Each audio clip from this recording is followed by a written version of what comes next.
Well, this is the property here. We're officially moved out. I'm looking east from the west side, what used to be pasture area, or at least a horse riding area. There you can see, if the clouds weren't there, there'd be mountains. Big old slash pile we're gonna probably burn and also use the chipper shredder on for ground cover for our planting. Got these big cottonwood trees. Those might be coming out. We still have to talk about that. And then as we go just to the north, you can see there's this front fence line. That's on our property, but that back fence line over there, that is the back property line. There's the rest of that acreage behind there, they sold to somebody else before we could get it.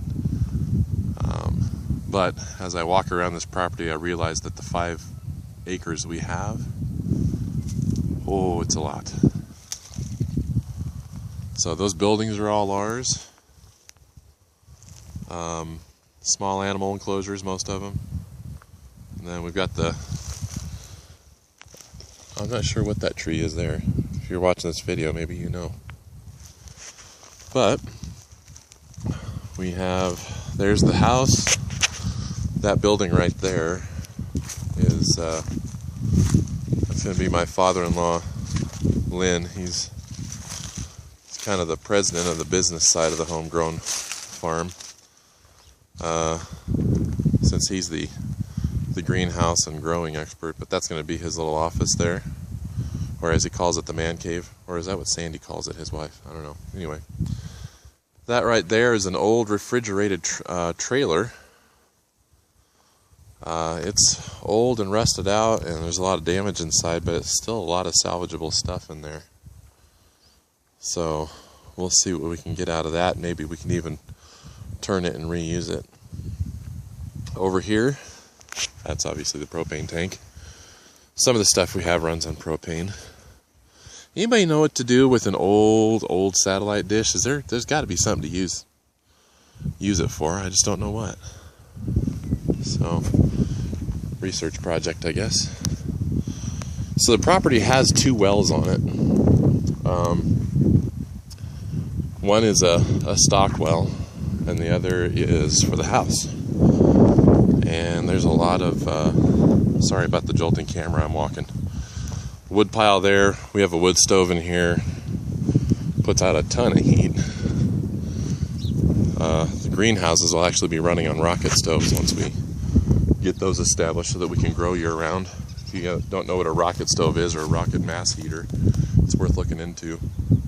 So this is the back acreage area. That's, again, the fence line that you see out there where the cows are. That's our property line.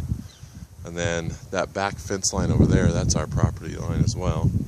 But all of that and that slash pile, we'll grind that up and turn it into ground cover for the greenhouses and gardens. But that's all probably area that will get planted at some point. We intend to have a very bountiful harvest. Those buildings are ours, as you can see. And this is a 3-car garage. And the 3-car garage has a shop on the west end of it. I'm hoping that we'll have the shop up and running and here soon, but the shop is going to have all the table size tools and stuff. Oh, and there's Kiwi Dog.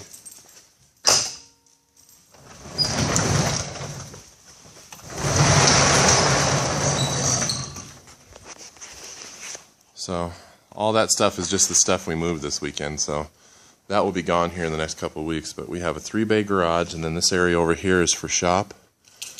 We're going to be putting some workshop tables that we already have in here. And then right on the other side of that wall there is where I intend to build my forge, unless a better location presents itself. So that's that. Decorative cherry trees. I don't know why anybody would do any kind of planting that's decorative fruit. What's the point? But that's what they did.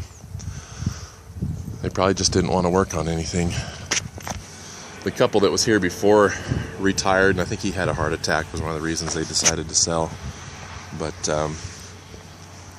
yeah, I don't understand that, but whatever. So here's the front of the house. My wife and I were desperate.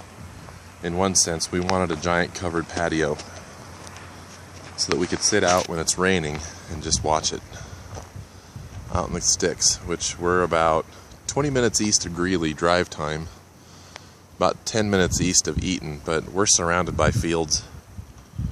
Hops, I think, is being grown across the road there. Anyway, so there, don't know how old that wagon is, but obviously it's old, and we have one.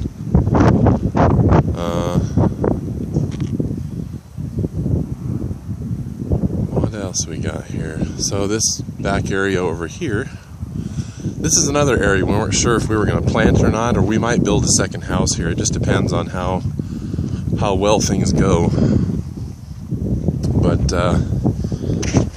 we're deciding whether to make like an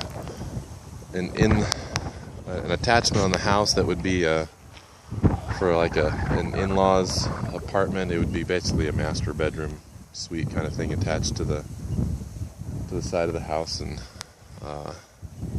access to all the amenities of the house.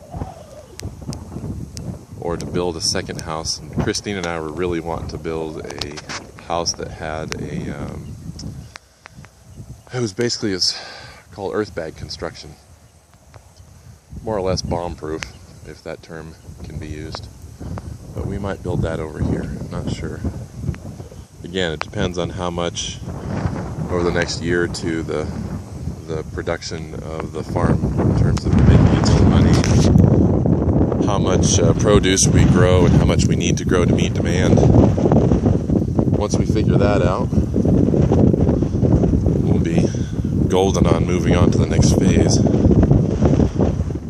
So over here is the other area of our property, which is sloped, and this is why we're probably going to be doing the greenhouses over on the other side for water retainage and everything else that we want to do for the plants. And actually my father-in-law can explain that a whole lot better than I can, because he's smarter when it comes to that stuff. I'm just Mungo, carry big boxes. I'll probably pretty much be the big back that does a lot of the physical stuff, and he'll be the brains. And my wife Christine and my mother-in-law will be the ones that make this place a home and livable, which they're already doing. So anyway, I don't know if you can see where that gate is up there, but that's the back property line again. So a lot of work that can be done here, and we're looking forward to it. Again, I was kind of worried about whether 5 acres was going to be enough for us to do everything we wanted, and the more I look at this, the more I realize I was biting off way more than I could chew thinking we needed other acreage. It'd be nice to have, don't get me wrong, but yeah, anyway. So right there, if we trench that out a little bit, we could park our fifth wheel trailer there for guests. But most likely you see that kind of pole barn looking thing straight ahead. That's got a chicken coop on the back side. That's one of the original buildings they put here along with the original house, which was only a 2-bedroom house. They've added on to the house over the years, as you can see. But we're probably going to be, most likely we're going to be tearing that out, or at least popping the sides off and reducing it in size so that the fifth wheel could fit under there. The fifth wheel travel trailer, so that we can have guest accommodations. That will be nice, and then we can run electricity to it real easy. But the back side of that's an old chicken coop that is just trashed, and we're just going to tear it out. Our chickens are going to be mostly mobile anyway once we get them going. So here's the mudroom entrance and the double doors to the living room.